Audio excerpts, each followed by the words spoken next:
Assalamualaikum warahmatullahi wabarakatuh. Perkenalkan, nama saya Sister Nanda, NIM 151423152. Di sini saya akan memenuhi tugas mata kuliah Bahasa Indonesia tentang sejarah, kedudukan, fungsi, dan manfaat belajar Bahasa Indonesia oleh dosen pengampu mata kuliah ini, yaitu Ibu Vidya Munarfa MPD. Baik, ada beberapa poin. Yang pertama, sejarah perkembangan bahasa Indonesia. Bahasa Indonesia lahir dan berkembang berkat perjuangan para leluhur bangsa. Dengan kata lain, bahasa Indonesia lahir diiringi tetesan keringat, tetesan darah, dan tetesan air mata para pejuang terdahulu sebelum 1928. Hal ini sesuai dengan pernyataan dari Abdul, yakni bahasa Indonesia yang kita kenal sekarang ini bukanlah kita peroleh seperti kita menemukan meteor yang jatuh ke permukaan bumi, atau bukanlah pula seperti kita menemukan segumpal emas dari perut bumi. Hal senada disampaikan oleh Syafi'i, yakni keberhasilan bangsa Indonesia menghadirkan bahasa Indonesia tidak seperti anak kecil yang menemukan kelereng di jalan. Keberhasilan tersebut diawali dengan perjuangan dan perjalanan sejarah yang panjang. Dengan kata lain, lahirnya bahasa Indonesia sudah ada sebelum dikukuhkan pada tanggal 28 Oktober 1928 oleh para pejuang waktu itu. Sebelum dikukuhkannya bahasa Indonesia sebagai bahasa persatuan, digunakanlah bahasa Melayu. Bahasa ini telah menjadi bahasa lingua franca di seluruh tanah air Indonesia. Dengan menelaah secara mendalam tulisan Emis dalam Abdul, dapatlah dikatakan bahasa Indonesia ada sejak abad ke-7M. Pada masa kedaulatan Sriwijaya di bawah pemerintahan Raja Jayanasya, pada abad itu dikenal dengan bahasa Melayu. Bukti menunjukkan adanya penemuan 4 bahasa prasasti, yaitu Prasasti Kedikuan Bukti, Prasasti Talang Tawo, Prasasti Kapur,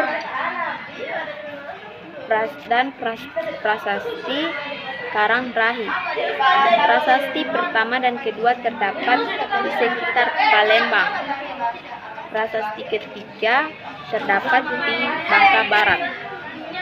Prasasti keempat terdapat di pendalaman antara Jambi dan Sungai Musi. Keempat prasasti tersebut ditata atau ditulis dengan huruf Pallawa dengan bahasa Melayu kuno. Rangkaian peristiwa yang dipaparkan sebelumnya dalam perkembangannya bahasa Indonesia digunakan sebagai sarana perjuangan politik bangsa dan sebagai sarana meletakkan kesadaran bersama terhadap nilai-nilai persatuan dan kesatuan bangsa, berlaku sejak dikukuhkannya Sumpah Pemuda pada tanggal 28 Oktober 1928. Nah, perbedaan pemakaian kedua bahasa tersebut dapat dipaparkan berikut. Bahasa Melayu, bahasa resmi kedua di samping bahasa Belanda, terutama untuk tingkat yang dianggap rendah. Bahasa Indonesia, bahasa yang digunakan dalam gerakan kebangsaan untuk mencapai kemerdekaan Indonesia.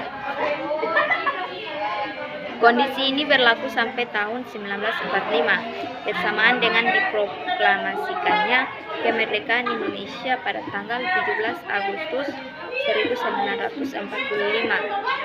Diangkatlah bahasa Indonesia sebagai bahasa negara. Hal ini dinyatakan dalam Undang-Undang Dasar 1945 bab bab 15 pasal 36. Satu alasan diangkatnya dan dikukuhkannya bahasa Melayu menjadi bahasa Indonesia, yaitu alasan dipilihnya, diangkatnya dan dikukuhkannya suatu bahasa menjadi bahasa negara atau bahasa nasional didasarkan pada beberapa pertimbangan, antara lain bahasa tersebut dikenal dan dikuasai oleh sebagian besar penduduk negara itu. Secara geografis, bahasa tersebut lebih tersebar pemakaiannya dibandingkan dengan bahasa lain, dan bahasa tersebut diterima oleh seluruh penduduk negara dalam arti bahasa itu dipakai oleh seluruh atau sebagian besar penduduk.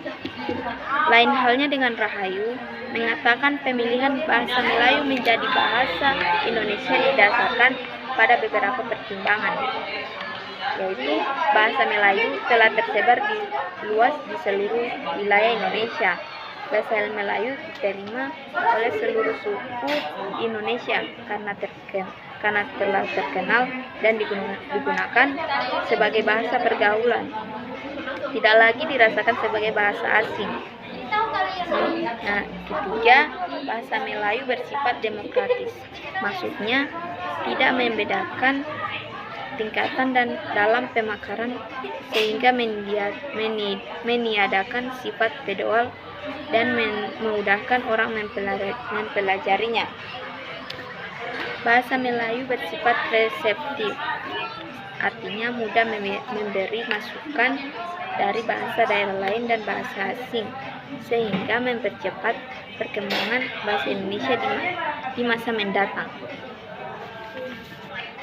Nah, yang kedua, peristiwa penting berkaitan dengan perkembangan bahasa Indonesia, yaitu pertama, pada tahun 1901 disusunlah ejaan resmi bahasa Melayu oleh J.A. van Ophuijsen dan dimuat dalam kitab Logat Melayu. Kedua, pada tahun 1908 pemerintah mendirikan sebuah badan penerbit buku bacaan yang diberi nama Committee for Development Literature atau Taman Bacaan Rakyat, yang kemudian pada 1917 ia ubah menjadi Balai Pustaka. Balai itu menerbitkan buku-buku novel seperti Siti Nurbaya dan Salah Asuhan, buku-buku penuntun bercocok tanam, penuntun memelihara kesehatan, yang tidak sedikit membantu penyebaran bahasa Melayu di kalangan masyarakat luas. Selanjutnya, pada 28 Oktober 1928 merupakan saat-saat yang paling menentukan dalam perkembangan bahasa Indonesia, karena pada tanggal itulah para pemuda pilihan memancangkan tonggak yang kukuh untuk perjalanan bangsa Indonesia. Selanjutnya, pada 1933 secara resmi berdirilah sebuah angkatan yang sastrawan muda yang dinamakan dirinya sebagai Pujangga Baru, yang dipimpin oleh Sultan Takdir Ali Syahbana dan kawan-kawan. Pada tanggal 25-28 Juni 1938 dilangsungkanlah Kongres Bahasa Indonesia I di Solo. Pada 18 Agustus 1945 ditandatanganilah Undang-Undang Dasar RI 1945 yang salah satu pasalnya atau pasal 36 menetapkan bahasa Indonesia sebagai bahasa negara. Pada 19 Maret 1947 diresmikan penggunaan ejaan Republik atau ejaan Soeandi sebagai pengganti ejaan Van Ophuijsen yang berlaku sebelumnya. Selanjutnya, Kongres Bahasa Indonesia II di Medan pada tanggal 28 Oktober sampai 2 terus-menerus menyempurnakan bahasa Indonesia yang diangkat sebagai bahasa kebangsaan dan ditetapkan sebagai bahasa negara. Selanjutnya pada 16 Agustus 1972, H.M. Soeharto atau Presiden RI meresmikan penggunaan Indonesia yang disempurnakan melalui pidato kenegaraan di hadapan sidang DPR yang dikuatkan pula dengan keputusan Presiden nomor 57 tahun 1972. Nah, yang terakhir, pada tanggal 31 Agustus 1972, Menteri Pendidikan dan Kebudayaan menetapkan pedoman umum ejaan bahasa Indonesia yang disempurnakan dan pedoman umum pembentukan istilah resmi berlaku di seluruh wilayah Indonesia atau wawasan Nusantara. Nah, yang poin kedua D, kedudukan bahasa Indonesia. Bahasa Indonesia adalah bahasa resmi dan bahasa nasional Republik Indonesia. Bahasa Indonesia digunakan di seluruh wilayah Indonesia sebagai alat komunikasi dan pengantar bahasa dalam berbagai situasi seperti sekolah, pemerintah, media massa, dan dunia bisnis. Bahasa Indonesia juga menjadi bahasa pengantar dalam perundang-undangan dan administrasi negara. Selain itu, bahasa Indonesia juga digunakan sebagai bahasa pengantar dalam hubungan internasional, terutama dalam ASEAN atau Association of Southeast Asian Nations, dan dalam berbagai pertemuan dan konferensi internasional. Kedudukan bahasa Indonesia sebagai bahasa resmi dan bahasa nasional menempatkan sebagai alat komunikasi yang penting bagi seluruh masyarakat Indonesia. Bahasa Indonesia juga memiliki peran penting dalam memperkuat identitas nasional dan mempersatukan keragaman budaya di Indonesia. Nah, poin ketiga, fungsi mempelajari bahasa Indonesia, yaitu komunikasi. Anda dapat berbicara dengan penduduk lokal. 2. Pekerjaan. Banyak perusahaan dan organisasi di Indonesia mengharapkan karyawan mereka memiliki kemampuan berbahasa Indonesia. Yang ketiga, budaya dan wisata. Mempelajari bahasa ini juga akan membantu Anda memahami budaya adat istiadat dan tradisi Indonesia dengan lebih baik. Keempat, pendidikan. Banyak program studi dan universitas di Indonesia menggunakan bahasa Indonesia sebagai bahasa pengantar. 5. Pengembangan pribadi. Mempelajari bahasa Indonesia juga dapat menjadi sarana untuk meningkatkan kemampuan berpikir kritis, memperluas wawasan, dan mengembangkan keterampilan komunikasi Anda. Nah, yang poin terakhir yaitu manfaat mempelajari bahasa Indonesia, yaitu komunikasi dengan masyarakat Indonesia, kesempatan kerja, memahami budaya dan tradisi, akses ke literatur dan media Indonesia, meningkatkan kecerdasan dan keterampilan berpikir, membuka peluang untuk belajar bahasa daerah, dan mengembangkan hubungan sosial. Mempelajari bahasa Indonesia adalah investasi yang berharga untuk meningkatkan pemahaman dan hubungan dengan masyarakat dan budaya Indonesia. Nah, baiklah, itu resum dari sejarah, kedudukan, fungsi, dan manfaat belajar bahasa Indonesia. Selanjutnya kita lanjut ke materi resum ragam bahasa ilmiah. Baiklah, saya lanjutkan resum tentang ragam bahasa ilmiah. Sini ada pendahuluannya, yaitu bahasa adalah sarana komunikasi yang digunakan manusia untuk saling memenuhi. Dengan adanya bahasa, terjadilah interaksi yang akan menimbulkan sosialisasi sebagai akibat dari rasa paham pada maksud dan tujuan setiap individu. Pembahasannya ada beberapa poin. 1. Pengertian ragam bahasa ilmiah. Ragam bahasa ilmiah adalah salah satu ragam bahasa Indonesia yang digunakan dalam pertemuan dan penulisan karya ilmiah. Bahasa Indonesia harus memenuhi syarat diantaranya benar, logis, cermat, dan sistematis. Pada bahasa ragam ilmiah, bahasa bentuk luas dan ide yang disampaikan melalui bahasa itu sebagai bentuk dalam atau tidak dapat dipisahkan. Ada beberapa ciri ragam bahasa ilmiah. Pertama, baku. Struktur bahasa yang digunakan sesuai dengan kaidah bahasa Indonesia baku, baik mengenai struktur kalimat maupun kata. B. Logis. Ide atau pesan yang disampaikan melalui bahasa Indonesia ragam ilmiah dapat diterima oleh akal. Nah, selanjutnya kuantitatif.